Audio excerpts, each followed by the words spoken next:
નમસ્કાર, GSTV news જોઈ રહ્યા છો આપ, હું છું માનસી। 12 વાગે આજે 4 અલગ અલગ મુદ્દાઓ પર વાત કરવાની છે। સૌથી પહેલા જે મહત્વપૂર્ણ સમાચાર અત્યારે હાલ સામે આવી રહ્યા છે તેના ઉપર નજર કરીશું। બીઝેડ કૌભાંડના કૌભાંડી ભૂપેન્દ્રસિંહ ઝાલાની ઠગાઈ મુદ્દે મોટો ઘટસ્ફોટ થયો છે।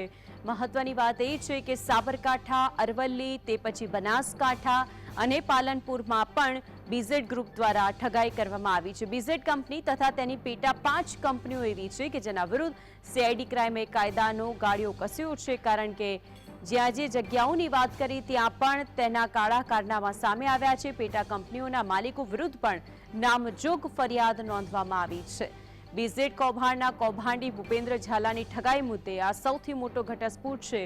સાબરકાંઠાની અંદર અરવલ્લી, બનાસકાંઠા અને પાલનપુર આ ચારેય જગ્યાએ પણ બીઝેડ ગ્રુપ દ્વારા ઠગાઈ કરવામાં આવી છે। તેની બીજી 5 પેટા કંપનીઓ હતી કે જેના વિરુદ્ધ સીઆઈડી ક્રાઇમે કાયદાનું ગાળિયો કસ્યું છે।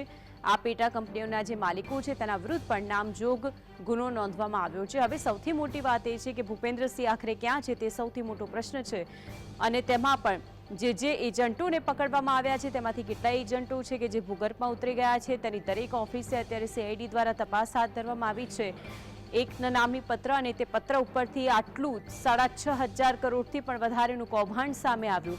તેમાં પણ સૌથી મોટી વાત એ છે કે તેમાં પણ તેનો રાજકીય ઘરોબો હતો, અને તેના કારણે જ આ વ્યક્તિ કે જેણે ન માત્ર કેટલાય લોકો, પરંતુ તેમાં પણ સૌથી વધારે જો કોઈના નાણાં ફસાયેલા હોય તો તેમાં મોટા ભાગના શિક્ષકો સામે આવ્યા છે, આચાર્યો સામે આવ્યા છે।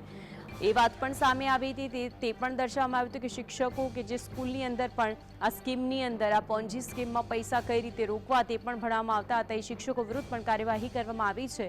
બીઝેડ કંપની કે જેની અલગ અલગ બીજી પેટા 5 કંપનીઓ છે તેના પણ નામ આની અંદર ખુલ્યા છે। તો આજે અંગે વધુ માહિતી માટે સંવાદદાતા ધવલ જોડાઈ ગયા છે। ધવલ, આજે ઠગાઈના કિસ્સા છે તે તો હવે અલગ અલગ જગ્યાએથી પણ સામે આવી રહ્યા છે, વિગતો શું છે ધવલ?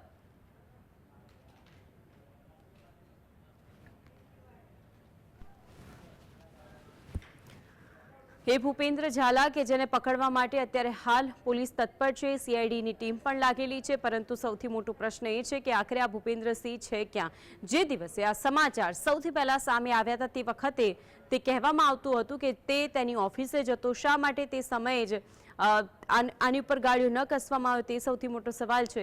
અત્યારે એ પણ વિગતો સામે આવી રહી છે કે નેપાળથી દુબઈ થઈને તે કેરેબિયન દેશ જતો રહ્યો છે। એવી પણ વિગતો છે કે તે ભારતમાં જ છે, પરંતુ નક્કર કોઈ વાત સામે આવતી નથી। પરંતુ પ્રશ્ન એ થાય કે 6,500 જેટલા કરોડનું આ પોન્જી સ્કેમ થઈ જાય તેમ છતાં પણ હજુ સુધી આ જે મુખ્ય આરોપી છે તે પોલીસ પકડથી દૂર છે। વધુ માહિતી માટે સંવાદદાતા ધવલ જોડાયા છે। ધવલ, બનાસકાંઠા, પાલનપુર, અરવલ્લી, સાબરકાંઠા બધી જ જગ્યાઓના નામ સામે આવ્યા કે જ્યાં પણ લોકોના પૈસા ફસાયેલા છે, વિગતો શું?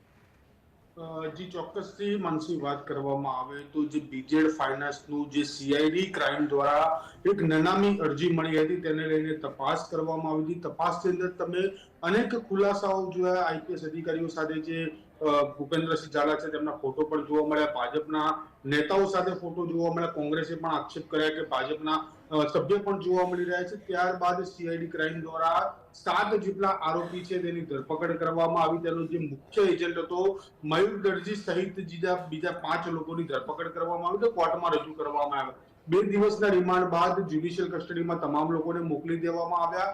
અને જે પ્રમાણે એક બાદ એક ખુલાસા બીજેડ ફાઇનાન્સને લઈને થઈ રહ્યા છે કે જે રૂપિયાના વ્યવહારો છે તેમાં અનેક લોકોના રૂપિયા રોકાયેલા છે, ક્રિકેટરોથી લઈને શિક્ષકોથી લઈને સામાન્ય નાગરિકના પણ રૂપિયા રોકાયેલા છે, એટલે કે આશરે 6,000 કરોડ રૂપિયા જેટલાનું રૂપિયા છે તે રોકાયેલા જોવા મળે છે। બીજી તરફ કોંગ્રેસ દ્વારા એવા પણ ખુલાસાઓ કરવામાં આવ્યા હતા, એવો પણ આરોપ મૂકવામાં આવ્યો હતો કે જે ભૂપેન્દ્રસિંહ ઝાલા છે તેમના દ્વારા ભાજપ પક્ષે પણ ફંડ આપવામાં આવ્યું છે, તેના પણ પુરાવાઓ તેમને મૂક્યા હતા। એટલે કે કહી શકાય કે ક્યાંક ને ક્યાંક આ જે આરોપી છે, મુખ્ય આરોપી ભૂપેન્દ્રસિંહ ઝાલા, તે ભાજપ સાથે સંકળાયેલો જોવા મળી રહ્યો છે। અને બીજી તરફ વાત કરવામાં આવે તો જે તેનો એજન્ટ પકડાયો હતો મયુર દરજી, તે અત્યારે હાલ જેલના હવાલે છે, પરંતુ તે પણ જેલની બહાર આવવા માટે અત્યારે હાલ હવતિયા મારી રહ્યો છે। તેના દ્વારા પણ અમદાવાદ ગ્રામ્ય સેશન્સ કોર્ટની અંદર હાલ રેગ્યુલર જામીન માટે અરજી કરવામાં આવી છે, પરંતુ તેની સુનાવણી આગામી દિવસો એટલે કે 9મી ડિસેમ્બરના રોજ યોજાવા જશે, અને 9મી ડિસેમ્બરે ખબર પડશે કે કોર્ટ તેને જામીન આપે છે કે નહીં। પરંતુ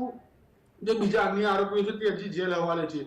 જે મુખ્ય સૂત્રધાર તમે વાત કરી રહ્યા છો તેનું પગેરું હજી સીઆઈડી ક્રાઇમને નથી મળી રહ્યું કે જે ભૂપેન્દ્રસિંહ ઝાલા છે તે કઈ જગ્યા ઉપર છે અત્યારે હાલ તેને શોધવાના કવાયત હાથ ધરવામાં આવી રહી છે. તેવાની જ અંદર ભૂપેન્દ્રસિંહ ઝાલા દ્વારા 4મી ડિસેમ્બરના રોજ અમદાવાદ ગ્રામ્ય સેશન્સ કોર્ટની અંદર આગોતરા જામીન મૂકવામાં આવ્યા છે કે એની અંદર જે દાદ માંગવામાં આવી છે તે દાદ ખૂબ જ મહત્વની કહી શકાય. તે દાદની અંદર જે પોઈન્ટ મૂકવામાં આવ્યા ભૂપેન્દ્રસિંહ ઝાલા દ્વારા તે પોઈન્ટની વાત કરવામાં આવે તો તેને કહેવામાં આવ્યું કે હું એક વેપાર સાથે જોડાયેલો માણસ છું, 18 જેટલી કોલેજો ધરાવું છું અને કોલેજ સિવાય પણ અનેક મિલકતો મારા નામે જોવા મળે છે.